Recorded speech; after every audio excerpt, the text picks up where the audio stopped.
मैं धन्यवाद देता हूँ, क्योंकि क्योंकि हमें हर एक बुरी शक्तियों से, हर एक बुरी कार्यों से, जितने शैतान के हर एक छोटे से बड़े कामों से हमें परमेश्वर ने अलग रखा, बचा के रखा, संभाल के रखा।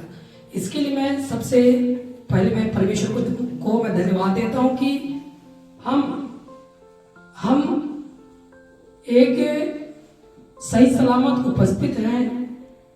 इसके लिए मैं धन्यवाद देता हूँ सबसे पहले परमेश्वर को कि हमें बचा के रखा, संभाल के रखा, और हम इस समय सही सलामत सुरक्षित हम इस जगह में पाए जाते हैं।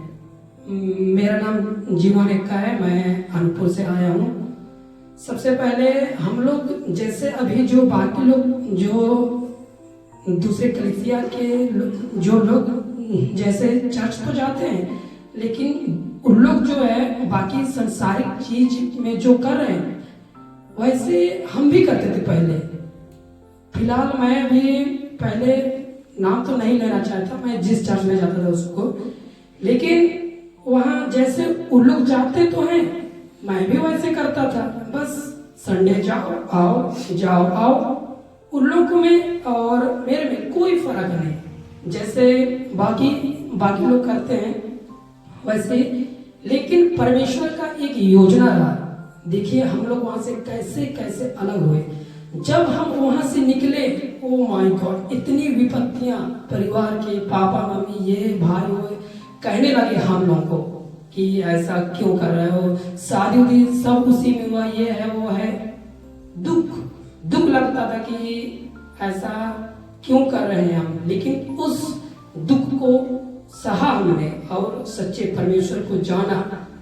इसके लिए मैं धन्यवाद देता हूँ परमेश्वर को कि उसी की वजह से ही हम लोग सही सलामत यहाँ उपस्थित हैं। हम लोग अनूपपुर से 4 भाई लोग आए हैं, और जहाँ हम लोग जाते थे वहां से फिर धीरे धीरे परमेश्वर की योजनाओं को, खड़ी शिक्षाओं को हमने जाना कि क्या सच में परमेश्वर है कि बस ऐसे ही है। फिर हम लोग वीडियो दानियल पास्टर का देखते वचन से परखे, तो हमने भी परखा क्या सच में परमेश्वर है या बस ऐसे ही है। फिर वैसे धीरे करके हमने बाइबल पढ़ा, तो परमेश्वर ने भी हमारे जीवन को बदल दिया है, क्योंकि हमने सच्चे परमेश्वर को जाना है।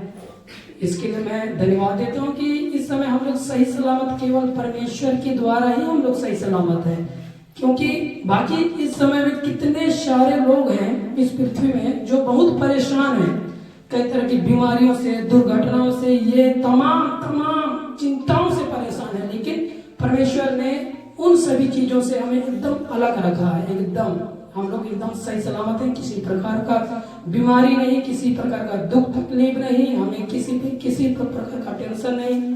इसके लिए हम जो इस समय जो उपस्थित हैं सब परमेश्वर की योजनाओं के अनुसार ही हम लोग यहाँ पहुँच पाए, और यहाँ हम लोग सही सलामत हैं।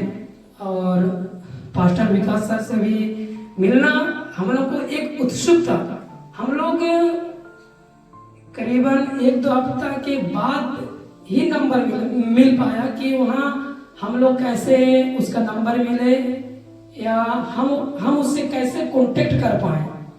फिर बाकी जगह भी हम लोग कांटेक्ट किया, लेकिन तो भी नंबर नहीं मिल पाया। लेकिन देखिए परमेश्वर का योजनाएं देखिए, एक दिन हम लोग ऐसे शाम को बैठे ऐसे, फिर कैसे बात निकला, तो फिर उसी समय नंबर भी मिल गया करीबन 9 या 9:30 बजे रात को। तो हम लोग तो नंबर मिला, तो सोचे कि कॉल करें कि नहीं करें, काफी टाइम हो गया है।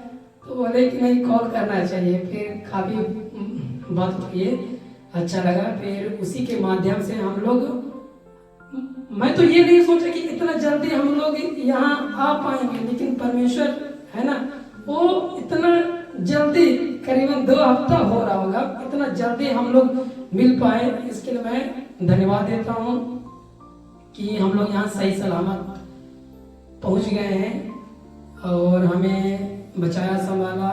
फिलहाल मेरा परिवार तो अभी संसारिक चीज़ों में ही है, लेकिन मैं विश्वास करता हूँ परमेश्वर के ऊपर कि कि जैसे मेरे जीवन को उसने अगुवाई की, बदला, उसी तरह मेरे परिवार को भी एक दिन जरूर बदलेगा। उसी मकसद से मैं, और एक दिन हम लोग यदि परमेश्वर के वचन पर हम चलेंगे जैसा उसने चाहा, यदि हम वैसे हम चलेंगे, तब हमें परमेश्वर बादलों पर लेके जाएगा। वरना यदि एक कदम यहाँ एक कदम संसारिक जीवों में, तो फिर हर कोई स्वर्ग का राज्य नहीं जा सकता, क्योंकि उसने जहां बहुत सारे ऐसा वचन है जहां एकदम साफ साफ कहा गया है कि हे प्रभु कहने वाला हर एक राज्य का हर कोई स्वर्ग में नहीं जा सकता। इसके लिए हमें जो परमेश्वर की योजनाएं हैं, जो बाइबल कहती है, जो वचन कहता है, उसके अनुसार ही हमें अपने जीवन को चलाना है, ताकि हम उसी भरोसे के साथ हम एक दिन परमेश्वर के साथ मिलेंगे और हमें आनंद जीवन मिलेगा। बस मैं यही तक कहना चाहता हूँ। आप सभी को जय मसीह। धन्यवाद।